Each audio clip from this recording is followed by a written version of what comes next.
2006년 12월 28일 새벽, 일본 도쿄 남서부의 자치구 세타가야. 알바를 마치고 귀가한 시즈카는 그날도 평소처럼 아파트 문을 열었습니다. 그 순간, 어두운 방 안에서 한 남성이 달려들었고, 그녀는 살해된 채 발견됐죠.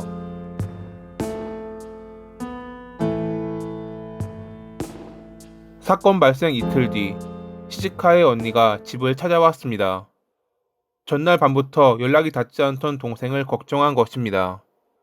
어두운 집안, 켜지지 않는 형광등, 그리고 침대 위에 미동도 없이 싸늘하게 굳어있는 동생. 그녀는 바로 경찰에 신고했고 타살임을 확인한 경찰은 즉시 수사에 착수했습니다. 현장에는 격렬한 몸싸움의 흔적이 남아있었고 그녀의 목에는 교살된 자국이 발견됐지만 외부 침입의 징후는 없었습니다. 그녀가 홀로 살았다는 언니의 증언에 경찰은 면식범의 소행일 가능성을 염두에 두었습니다. 현장에서 범인의 것으로 보이는 지문이 발견됐습니다. 하지만 일본은 우리나라처럼 모든 국민의 지문을 등록하지 않기에 당시 이것만으로는 범인을 찾기란 어려울 수 있었습니다. 우선 면식범의 가능성을 고려하며 그녀의 주변 인물들을 조사하던 경찰은 마코토라는 남성을 주목했습니다. 그는 그녀와 같은 이자카야에서 일하던 동료였습니다. 물론 이것만으로 그가 용의자로 선정된 것은 아닙니다. 그의 지인과의 대화 도중 중요한 증언을 들은 것이 결정적이었죠. 사건 발생 이틀 전 술자리에서 마코토가 시즈카와 한번 하고 싶다 라고 말했다는 것입니다. 경찰은 그에게 지문을 요청했고 검사 결과 범인의 것과 동일하다는 것을 확인했습니다. 체포하러 갔을 때 그는 별다른 반항 없이 죄를 인정했다고 합니다. 사건 발생 일주일 전 그는 그녀의 가방에서 열쇠를 훔쳐 복사해 두었습니다. 그리고 사건 당일 그녀가 알바를 마치고 돌아오기 전 그녀의 집에 몰래 들어가 형광등을 미리 빼어 어둠을 만들고 기다렸습니다. 얼마 뒤 문이 열리자 그의 계획은 실행에 옮겨졌습니다. 비닐끈, 테이프, 가위, 준비된 모든 도구가 그의 손에 쥐어져 있었습니다. 그는 시즈카를 덮쳐 제압했고 의식을 잃은 그녀에게서 모든 걸 빼앗았습니다. 잠시 뒤 그녀가 숨을 고르며 깨어났을 때 그는 발각될까 두렵다라는 이유로 다시 손을 뻗었습니다. 그녀의 목에는 비닐끈이 감겼고 몇 초 후 방 안의 소리는 완전히 멎었습니다. 그는 범행 후에도 한동안 그곳에 머물렀습니다.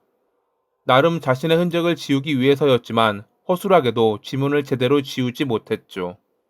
아침이 밝자 그는 복사 열쇠를 이용해 문을 잠그고 떠났습니다. 당연히 자신의 범행이 들키지 않으리라 생각했겠지만 지문이 증거가 되어 얼마 뒤 그는 도쿄 시내의 한 고시원에서 체포됐습니다. 체포 당시 그는 놀라지도 않았습니다. 오히려 경찰차 안에서 카메라를 향해 미소를 지었다는 말도 있었죠. 마코토는 1978년에 후쿠오카에서 태어났습니다. 아버지는 작은 사업을 했고 가정은 비교적 안정적이었습니다. 성적이 우수했던 그는 명문 고등학교를 졸업한 뒤 상경에 명문 사립대인 아오야마 가쿠인 대학에 들어갔습니다. 하지만 얼마 뒤 밝혀지지 않은 이유로 그는 갑자기 대학을 중퇴했고 이때부터 그의 인생은 서서히 기울었습니다. 정규직을 구하지 못했고 편의점, 식당을 전전하며 프리터로 살았습니다. 자연스럽게 가족과의 관계도 멀어졌습니다. 훗날 그가 체포됐을 때 아버지는 성인이니 알아서 해라 라며 연을 끊었다고 합니다. 그가 느꼈던 고립감은 깊어졌고 자존심은 무너졌으며 자신보다 성공한 사람들에 대한 분노가 쌓여갔습니다.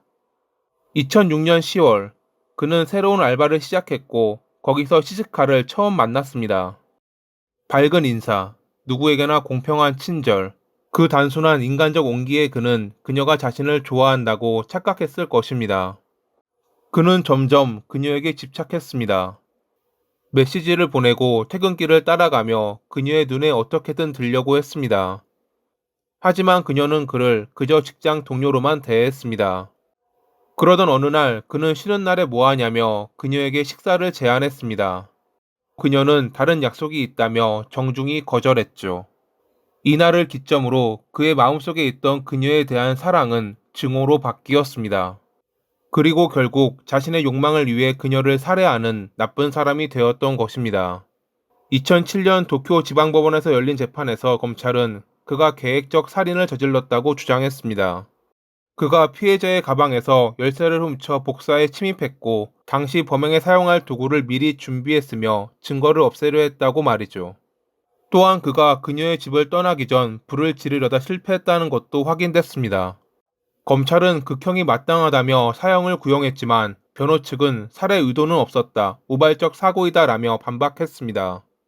체포 당시 범행을 인정했던 마코토 역시 재판에서는 사리를 가지고 목을 졸랐다는 점은 다르다라며 자신은 그녀를 살해할 의도가 없었다고 주장했고요.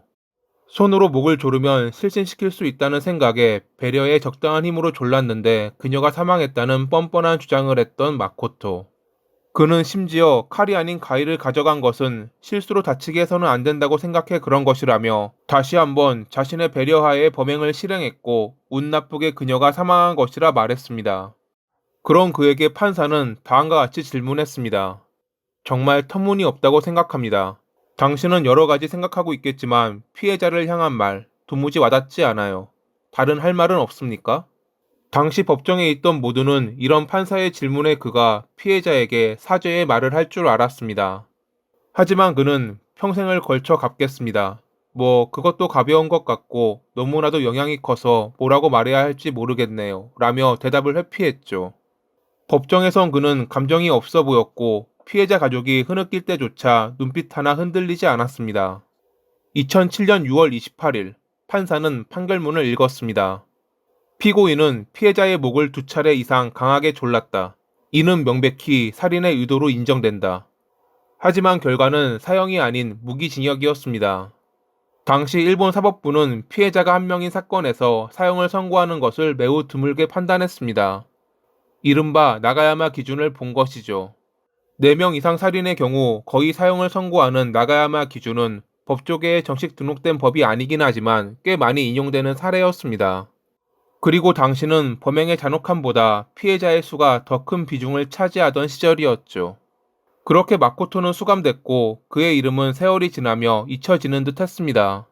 하지만 2025년 8월 24일 그는 다시 한번 세상에 자신의 이름을 떠올리게 했습니다. 당일 그가 수감돼 있던 교도소 안은 평소처럼 조용했습니다. 그러나 잠시 뒤 금속이 부딪히는 소리와 함께 누군가의 비명이 터졌습니다.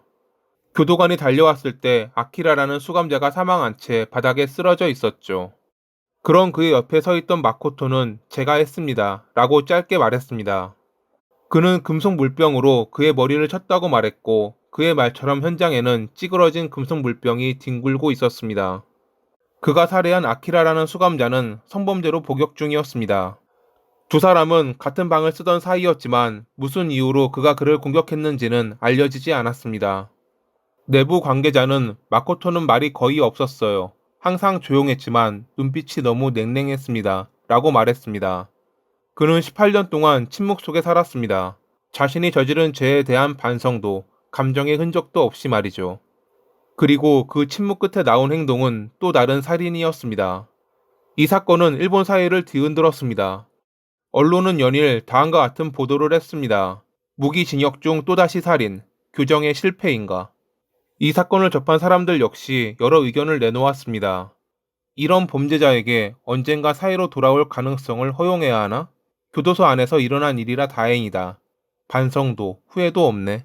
둘 다 재범 확정 인물이니 독인 객인이지. 무기징역은 국민 세금으로 살려두는 거잖아. 낭비 아닌가? 현재 마코토는 재판을 기다리고 있습니다. 검찰은 무기징역 중에 살인이라는 전례가 거의 없는 이 사례에 대해 사형 구형을 준비 중이라고 합니다. 그가 다시 법정에 선다면 이번에는 그의 마지막 심판이 될 가능성이 큽니다. 사람은 변할 수 있습니다. 하지만 그렇지 못하는 사람도 있죠. 전혀 변하지 않는 나쁜 사람들이 언젠간 모두 사라지는 날이 오기를 바라며 이만 마칩니다. 오늘도 시청해주셔서 감사합니다.